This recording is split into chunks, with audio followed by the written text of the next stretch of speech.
All right, good afternoon, everyone. We're going to just take 30 seconds here. We see a few people trying to sign in and establish video and audio connections. So we'll ramp up here in about 25 seconds.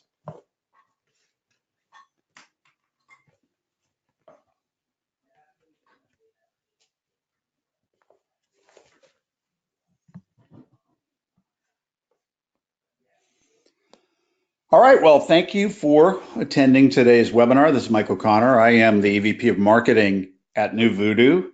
And prior to that, in my old life, I was a radio programmer up against many of the same challenges that face you, though I would tell you today in my service to our radio clients that the challenges are exponentiated now. And so we're hoping this webinar, which we've entitled How to Win the Workplace War, our first in a series of webinars designed to help you, your radio station, your company, boost workplace listening, be more competitive, rack up quarter hours. But we like to think of this as an aid to the industry. This is our marketing. It will be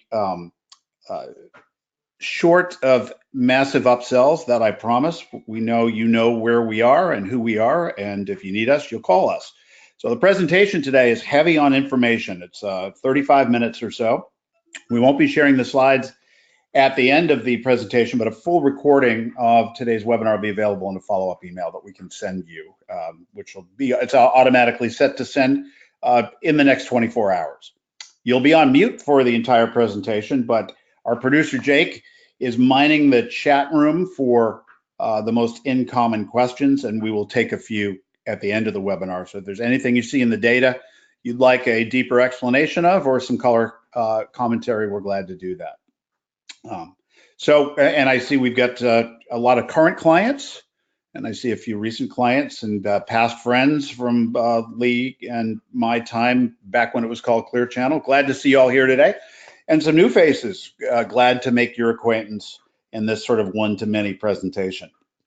Today is really an extension of our All Access initiative, where we're committed to sharing the research that we do with our industry partners to help us make better, smarter, and more efficient decisions.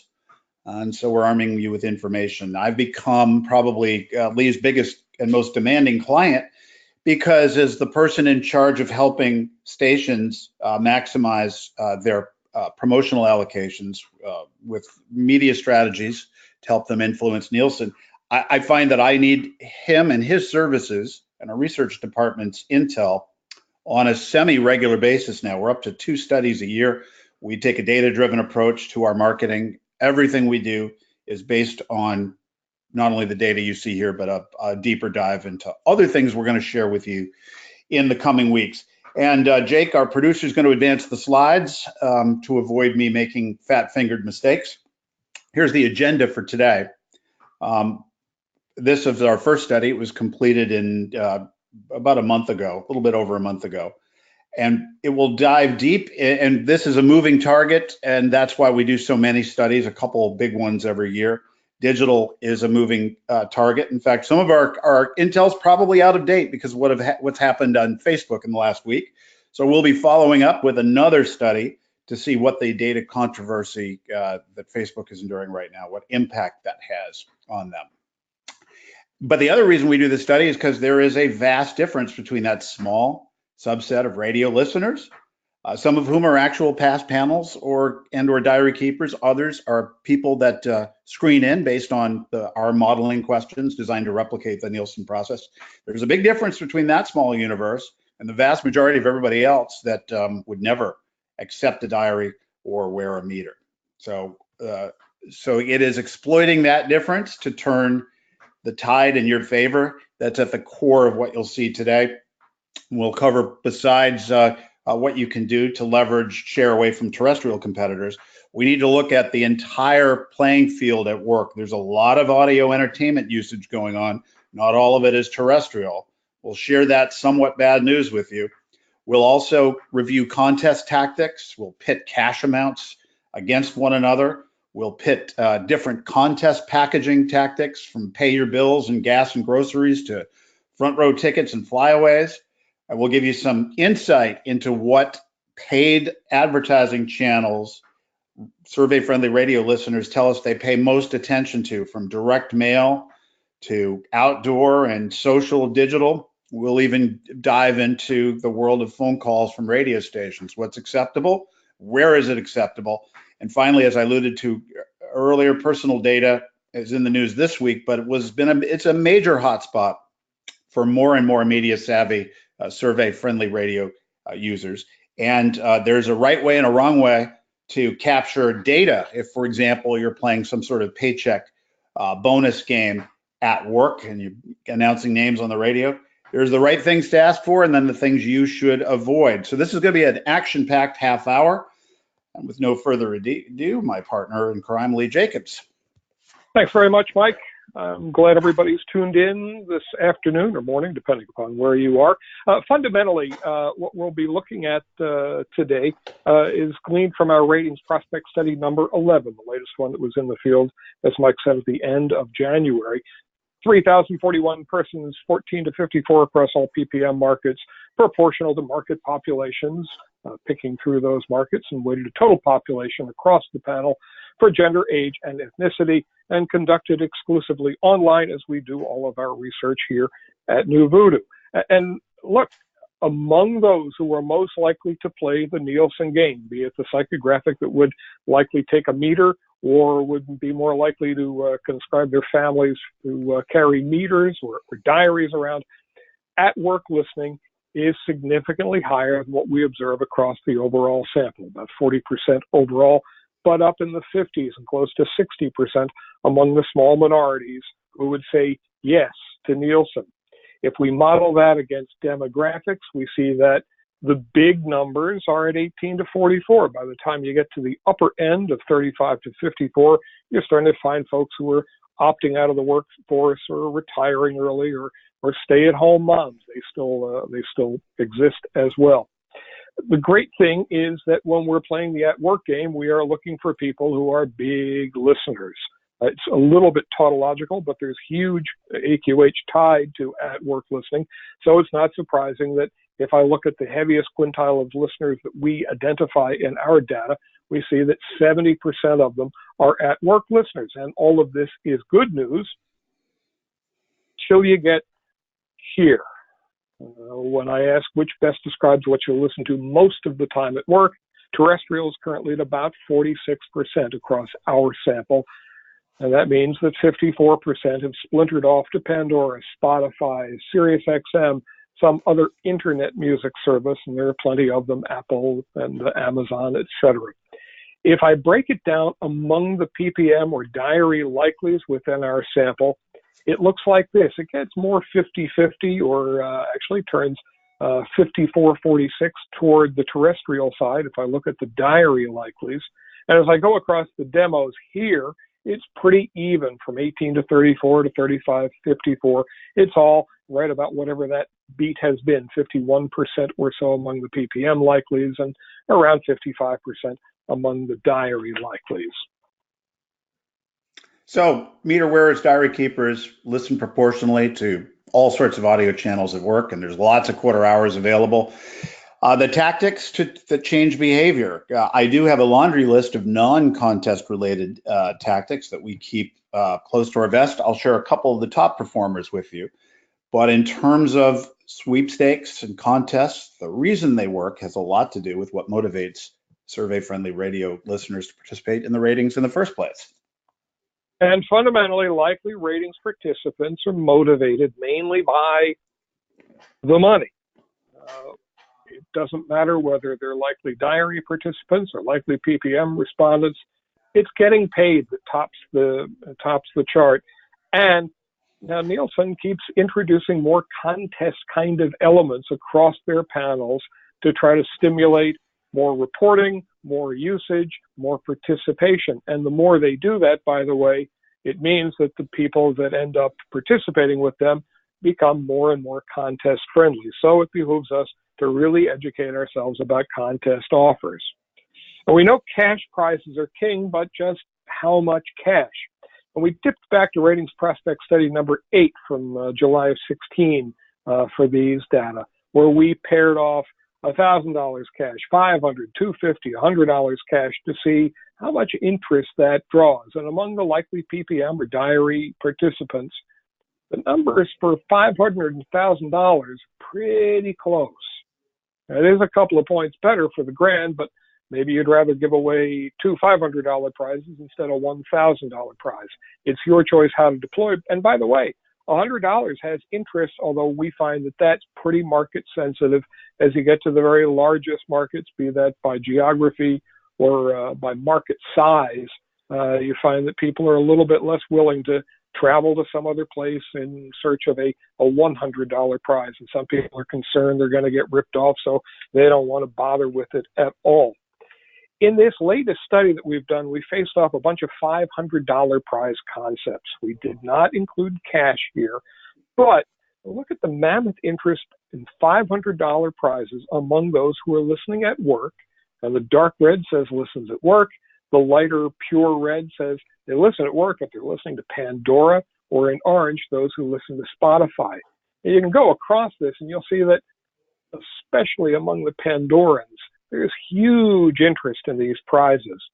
Thus, we've had some positive experience, and maybe we can't turn them back from Pandora forever, but we can certainly rent to own, if you will. We can borrow them for a little while.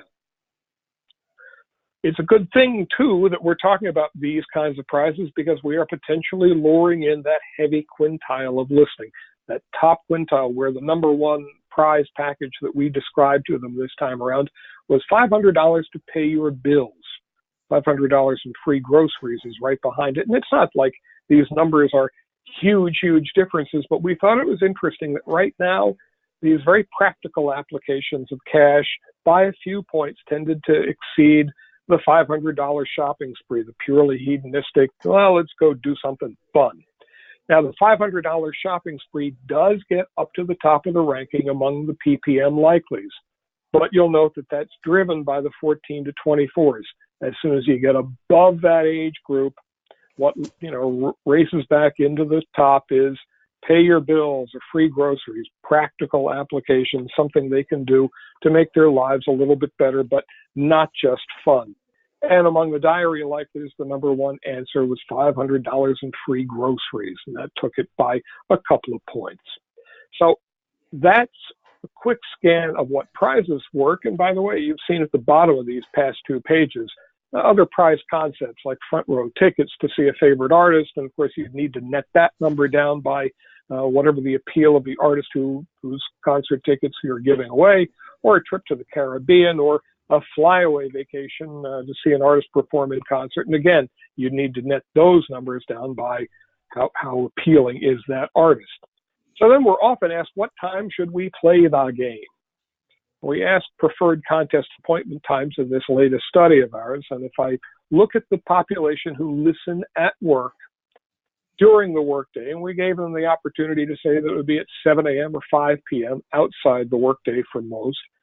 But overall, among workers during the workday, when they first get to work, first things first, that was the thing that floated up to the top. And if we hearken back to our data from about a year ago in Ratings Prospect Study number 9, where we offered just times during the workday, 9 to 10 a.m. it floated up to the top for likely participants in either ratings methodology. 8 to 9 had some adherence too, noon to 1, and we can tell you from looking at the data more deeply that varies by principally ethnicity, some by age, and more by format. And that 8 to 9 or 9 to 10, which might be the start of the workday for one place, is more like 8:30, and 9 o'clock might be the better time for another market. So it pays to know your market. So we've narrowed down what and when. Now, how do you play the game?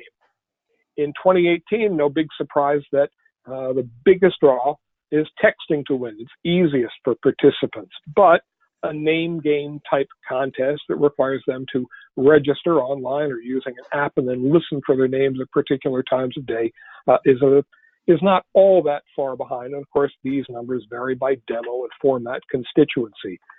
So if you are running a contest that requires registration, our advice based on the data is to keep that simple.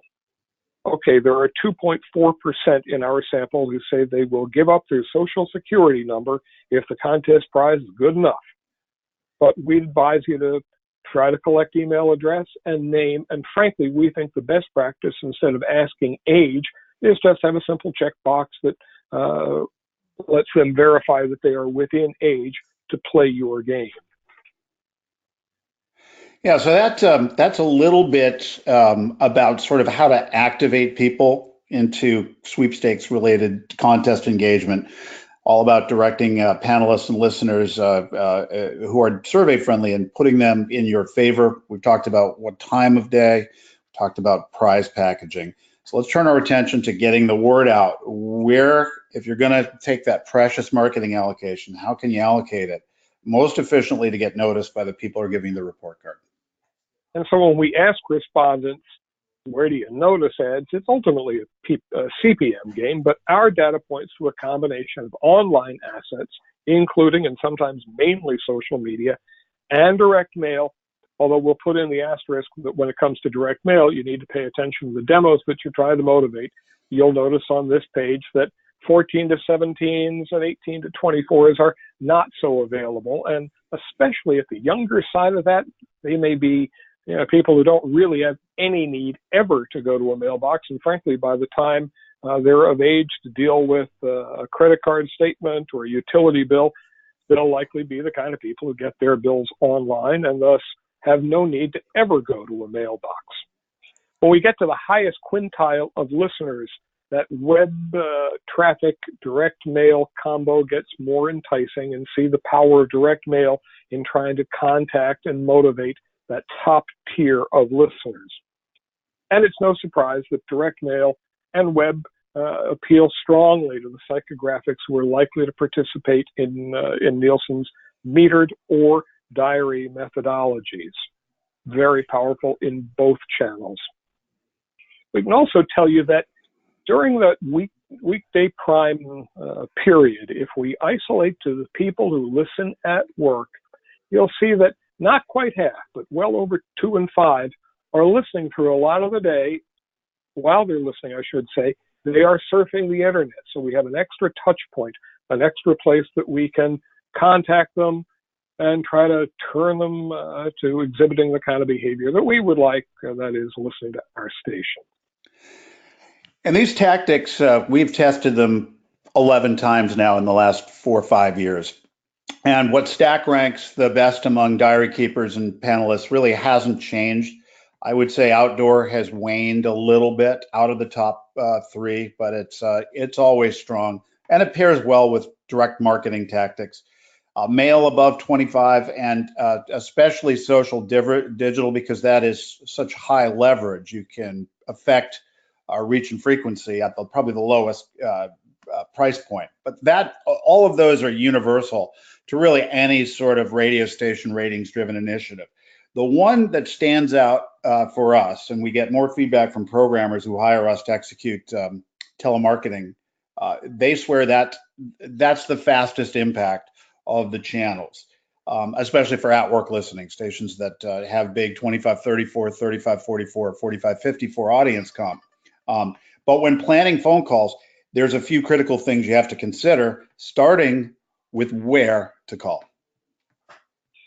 And as we've been tracking it, and we've been tracking it since 2011, I'm showing the data back to 2014 here. Do you have a landline at home? And if you do you answer it? Well, what we're seeing is now 42% still have a landline. It used to be, when we started this, it was 54%. It was higher when we started New Voodoo back in 2011. And we're down to about 15% who will actually answer any call. There's about 2/3 of those who do have a landline, but they look at the caller ID and go, no, I don't know what that is. I'll let that go to voicemail. Or, they're on do not call lists and we can't get to them in the first place. So we think that calling landlines, residential landlines, is exceedingly inefficient in 2018. But we're feeling pretty good about calling to the workplace. How would you feel if a radio station phoned you at work to tell you when to listen for the chance to win a cash prize? Okay, so among those who listen at work, 15% say that wouldn't make them happy, but 53% say it would be a good idea. And among those who are more likely to answer the phone at work, the positives go up a little further. And if I haven't enticed you enough yet, if we turn it to the people who are likely to be playing the Nielsen game, be it a diary or be it a meter, the negatives go down and the positives, because these are contest active, or they tend to be more contest active kind of people, and they tend to be people who are more interested in what's going on the radio, they're pretty interested in that call to tell them when they should tune in to win money. So that's a select sample of the data that we use to building our marketing playbook for our clients, which we constantly tweak. It's all based on our ongoing research. Every quarter, we kind of change it up based on the intel that we're getting. And there is no boilerplate solution. Every marketing program that we execute is going to vary by format. The data that we just shared with you, which was basically comparing and contrasting a pretty wide demo, those who are more likely to be panelists and those who aren't. Those are the common attributes. But when you get down into the weeds with narrow, specific age cells, ethnicities, format partisanship, we track all of that. Things tend to change a great deal. It is all premised based on what will reach and motivate likely diary keepers. So let me give you sort of some broad stroke best practices that would serve pretty much any station who's planning and executing marketing and promotion, regardless of format or demographic.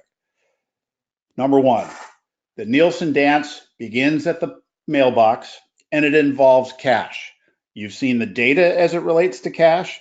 You've seen the direct mail response rates. And so we think if you're going to spend the money on a high cost impression, on the next slide, it is cash offers that matter the most. Now, a few other things about mail. Facebook might have dropped, excuse me, household level data targeting from Axiom. That was kind of their back end, Axiom, Epsilon, and Datalogix. And so they're going to deal only with native Facebook data points in order to give advertisers the ability to model and target on that platform. But with mail, we still have access to hundreds and hundreds of data variables. And with digital printing, you never have to pray and spray a one-size-fits-all message. We can segment based on ethnicity, as you're seeing here, or use some other household data point. We shared with you that the Nielsen panel tends to skew in the favor of large households, all driven by the compensation that large households get for all of those meters. And so we can segment direct mail programs to only hit households with 3 or more, or families, or if household income is important, we can do that too. The panel actually skews down scale. We can save money by not wasting mail funds on mailing to 100,000 plus households, because they just don't represent statistically nearly at the same level. And with digital printing comes the ability to personalize. So we think any mail piece should definitely have the recipient's name and or their home city integrated into the artwork. The point of all this customization is simply to drive a greater response rate. Mail is fast and it's a virtually guaranteed impression, provided you are restricting your mailing target to above 25. In fact, we advise our top 40 clients all the time that despite the fact that you're trying to grow the younger part of your demo and reach that very narrow subset of people under the age of 25 that are responsible for your ratings, we would tell you move your marketing target up for mail only and market older than what your research screener would tell you to do.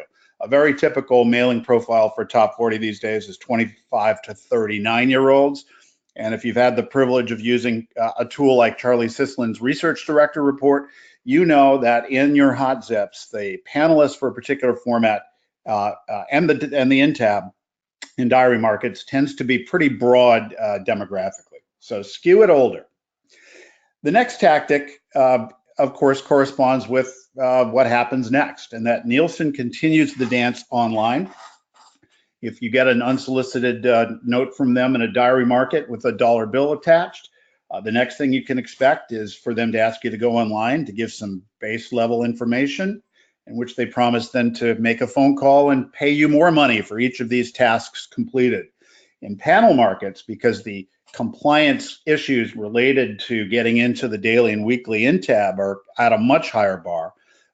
8 hours of movement detected 6 days out of 7 and all of that. Nielsen has in fact gamified the survey compliance process.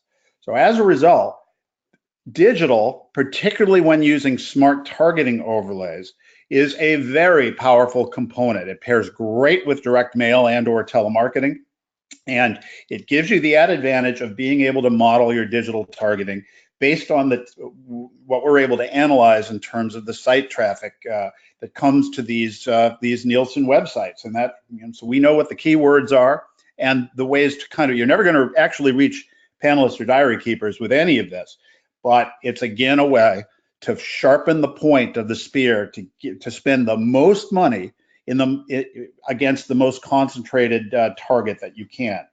Plus, social and digital are ad channels that respondents tell us they pay attention to, that routinely show up in the top 4, more than radio, more than TV, more than outdoor in some cases, though we'd still recommend outdoor as part of a marketing plan for a lot of formats. And you've already learned that the workday is peak surf and listen time, and while internet prime time tends to be 7, 8, 9 o'clock at night, for the population in general, the point is you can reach people when they're both surfing and listening during prime. And as we go to the next slide, when we execute programs on behalf of our clients, we've tried all of the kind of click-based marketing and conversion-based approaches, the ones where you're trying to drive site traffic, and that can be a very helpful component, especially when playing the name game. There's some awesome new ad inventory like Facebook lead generation ads that make the data acquisition costs go way down and the net gets a lot bigger. But short of data capture programs, when you're just marketing appointments and trying to tie strategic programming benefits into tactical contest appointment times, there's nothing like thinking of video and display digital inventory the way you would conceive them when coming up with a billboard campaign and or a TV campaign. The difference is it's way more targeted than either of those, because not only can you restrict things to the zip codes where the diaries fall or the meters are, and in the case of certain ad platforms like Instagram and Facebook, you can actually restrict the advertising further to only the people that live in those zip codes. So once again, it's a sharp spear, not wasting advertising on people that don't roll up to the ratings. And the digital media mix, though, is highly format specific. And there's a huge difference between what works for country, what works for rhythmic CHR and spoken word. That's probably that's the panoply of format extremes. And each one of those formats and the ones in between would require a different marketing solution. So in our next webinar, we are going to do a deep dive and show you what digital channel consumption looks like by demo and by format, by PPM and diary inclined versus the general population. So you'll know whether Instagram, YouTube, Facebook, Google network, ad exchanges, Google search, Snapchat, what's the best mix of digital media to complement your telemarketing and or direct mail strategy, and whether or not you can rely on digital media as a standalone tactic to move the needle.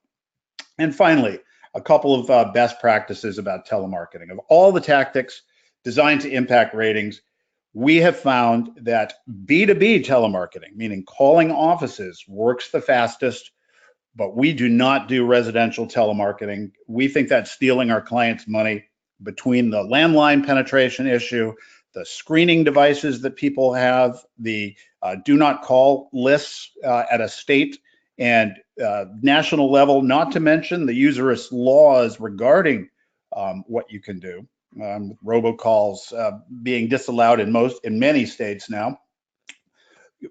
When we distill the marketplace down, we realize that we can only get about a 6, if we're really lucky, maybe a 9% response rate.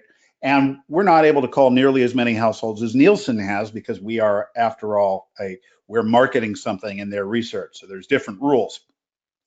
But as far as workplace telemarketing goes, we don't have those legal restrictions. People tend to answer the phones at businesses. So the response rate, depending upon the program, can be up to 10 times that of residential.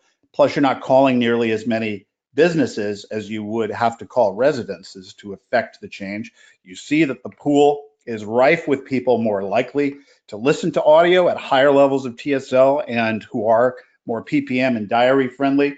And then calling businesses has that leveraging effect of one call to a business can influence, if it's public facing, the customers that come in and out during the day, but also we can nest in and involve a lot of coworkers in whatever kind of programming that you have. So like if you're playing the name game, we can call offices and capture the least amount of data possible to activate folks and drive registrations and use it in conjunction with digital. We can certainly get a lot more people participating in a register to win type promotion if we're using telemarketing. Digital, just like with TV, it's a reach and frequency game, and it takes a while to grind out the response rate. And of course, when we're talking about 4, 5, 6, 7 week promotions at most, we need to reach as many people as fast as we can, and get them in data. And that's where workplace phone calls come in. And then there's the other type. You've got a song of the hour or an artist of the day, or some cue to text, cue to call activation, national contest or local appointment setting. Budgets tend to be a little bit more forgiving when we're not capturing data. So our best practice is to call through the list twice, try to make a live connect, and leave a voicemail on the second attempt. And when we do that, and the radio station is primed and ready for marketing and has already some name recognition, we see response rates as high as 70% for that type of program, and our average is 50% for all clients. Better when you combine telemarketing with direct mail and or digital, but as a standalone fast-moving tactic, it can be a real winner. And so finally, again, no salespeople here, but I just wanted to share with you a few stories of clients using this mix of tactics in various ways. We'll start with a station that only had funds for for telemarketing, and they got walloped by the all Christmas monster that came into their market and needed to get that average quarter-hour rating back up. We started calling in January, week 3, and the point of this slide is just to show you how quickly the meters responded.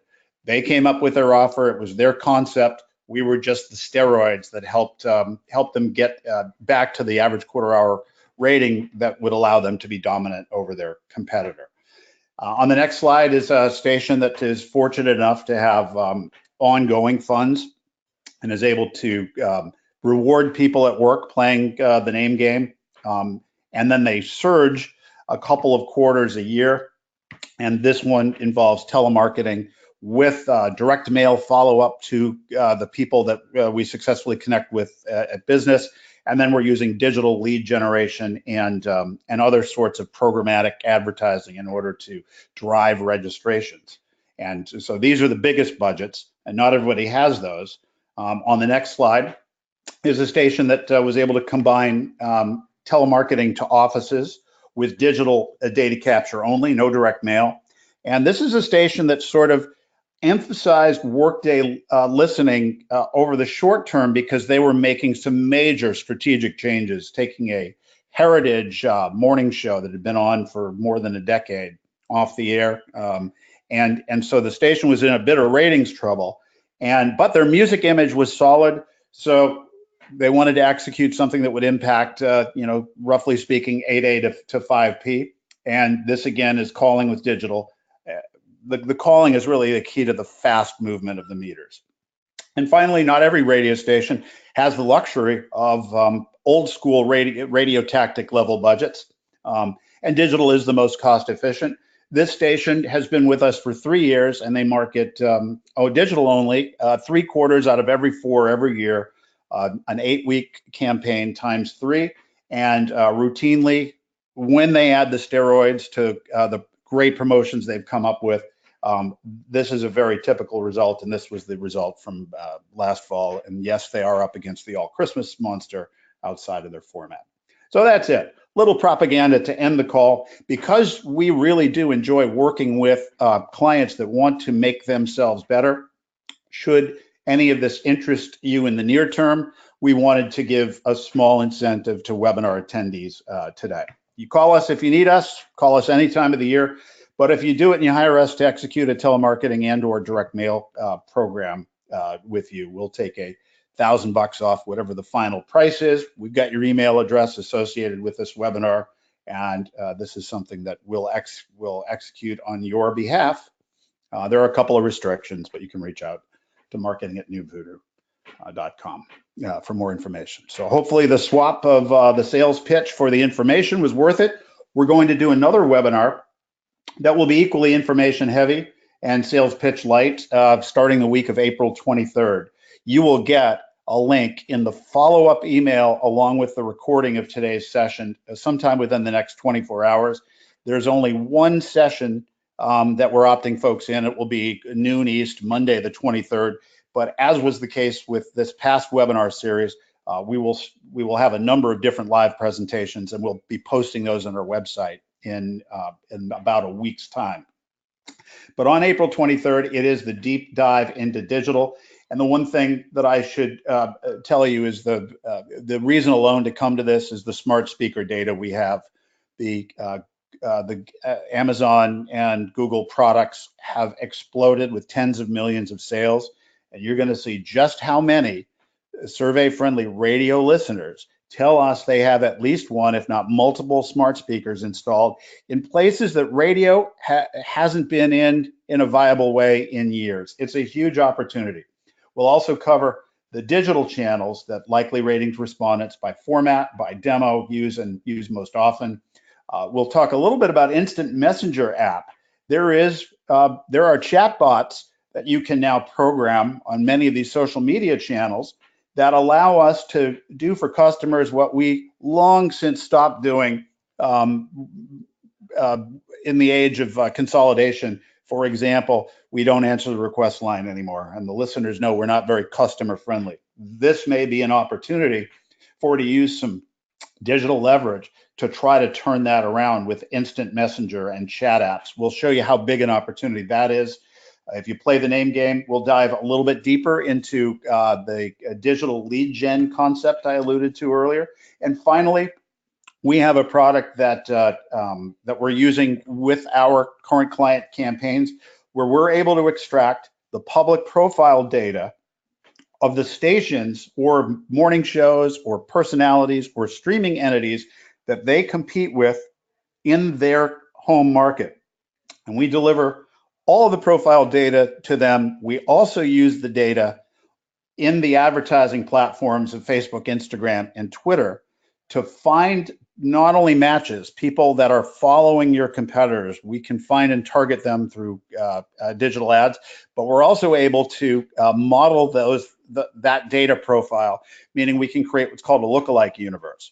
The bottom line is, to put it in terms you probably can all understand if you've been in the industry for a while, imagine being able to break into your competitor's facility and steal the Loyal Listener Club data, take it and do a prism analysis to find people who are birds of a feather like matches, and then execute a direct mail program. Well, that's what this capability is. It's going to be on a first come, first serve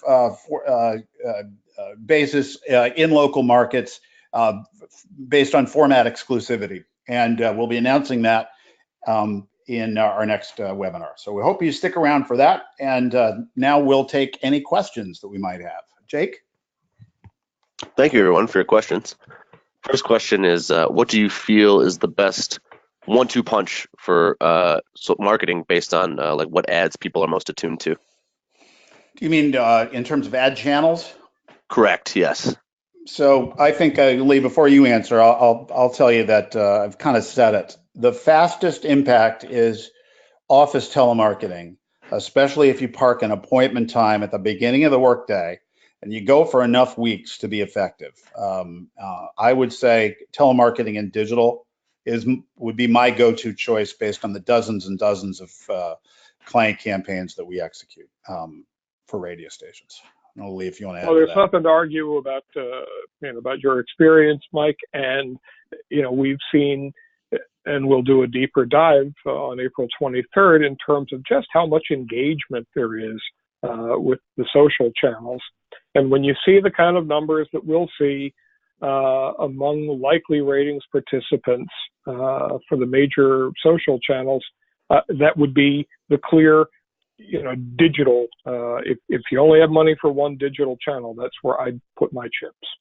And Jake, in case the question was meant to be what kind of ad concept works the best, based on research that we didn't share today, where we stack ranked a whole bunch of non-sweepstakes and contest related ways that can change people's behavior, I would say parking appointments next to big testing strategic hills is the way to go. And my four examples for today are, if you're a music station and you have a commercial-free tactic, specifically the words commercial-free too, I might add, that's really powerful stuff and will cause a wide spectrum of demographics who've told us they have changed their behavior as the result of seeing that concept advertised or promoted. So if you kind of put all of our disparate research piece parts together, even if your budget is limited and you can only afford sort of one giveaway a day, we'd say park it at the beginning of the day and a work day kickoff music sweep and advertise that and drive into either the 8 or 9 o'clock hour using a combination of the listener benefit and the tactical incentive for listening. And for spoken word, where unless you're on FM, chances are in-car listening is really key to your success. Taking that same idea, but leveraging your tactical appointments next to the information elements, traffic and weather together, benchmarks, and morning and afternoon drive, and potentially in the noon hour, lunch hour, is your best bet. Is to keep in mind that sweepstakes really do attract the likely ratings participant, but kind of piss off everybody else. So if you spend too much time driving a relentless sweepstakes messaging, whether it's on the air or repetitively in digital advertising, it can be a real turnoff. And we always think that burying the tactical message in a broader benefit-driven campaign is the sweet spot for this type of Nielsen gamesmanship that we help our clients play. Great. Next question is $100 5 times a day better than $500 one time a day? I'll give Lee that one, but yes. Yeah, multiple times, multiple occasions to win. While we're sure that there's a practical maximum point at which people are like, okay, enough chances of winning. But overall, the idea that I can win several times a day as opposed to just one shot is a good thing. And when we faced off different prize levels like that, multiple chances, even at a lower dollar figure, usually exceeds the one chance a day at a bigger number. $100 as a prize, as we showed you in the data earlier, has some interest. There are some markets where $100 probably won't get anything to accomplish and will just get swallowed up by your competitors' offers. The sweet spot in 2018 seems to be around $500, but more occasions is generally better. But if you really had that choice of, I got $500, that's it, would I rather give away $500 in 5 giveaways or once? And I think, Mike, you'd tell them to. I would say, again, go longer. More occasions spread out over a longer period of time rather than stacking occasions throughout the day. Again, when making a choice, multiple giveaways versus one giveaway of a larger amount, always preferable. But again, when making tough budget choices, having the difference between a 3-week marketing campaign that promises 5 winning opportunities a day, that is a tougher premise than going 6 weeks with only a couple of opportunities a day. Takes a while for things to register with folks. That's always been true. But we rarely see campaigns of under 4 weeks move the needle. Just when they're ending, they tend to be just hitting their peak. So we would definitely strive for multiple occasions per day if we can get it. But because half of the shares are driven by occasions of time spent listening and occasions across the week, no matter what the methodology is, that's the keys to the candy store. And I think we pitted 10 chances at $100 versus one chance at 1,000, and the 10 chances blew the 1,000 away. Well, I know we didn't show that slide here today. Yep, but in theory, more chances to win is great. But, Yep. If it's really that kind of a tough budget choice, the one chance for a decent sized prize at the start of the workday, if that gives you more weeks and enough time for your game to sink in, that's probably the best allocation. Absolutely agree. Great. Next question is, have you found a prize on par with cash, or is cash still king? From a research perspective, cash is king. Mike? Cash is king 9 times out of 10, though again, cash packaging that allows you to be topic A relevant while giving away money, that can be a good thing. And I would say that there are certain formats where the passion for the format artists can drive cash equivalent benefits. So now I'm not talking about record company flyaways. No adult over the age of 25 in a statistically meaningful way wants to get in a coach plane to fly to some secondary city to see an artist that you've added to your playlist, and that's not going to move the needle. But for those stations that have packaged those, you got to win to get in, like Buzzin' Half Dozen or 8-Man Jam type things, a country come to mind, where it's where the audience is hugely loyal to the format artists that can move the needle. But that shouldn't be mistaken for this festival that that I have my branding on has only sold half the house over the next week. I'm going to pound even front row tickets. Not as meaningful as cash. Stations like pop borrow from country and vice versa. And one of the ways that happens is because they're offering that universal cash, which appeals to the sweepstakes inclined, which is what correlates so strongly with those who participate in Nielsen. Great. Thank you for your questions, everybody. Thank you. We'll look forward to seeing you again the week of April 23rd. And thanks so much, everyone, for attending today's webinar. Thank you.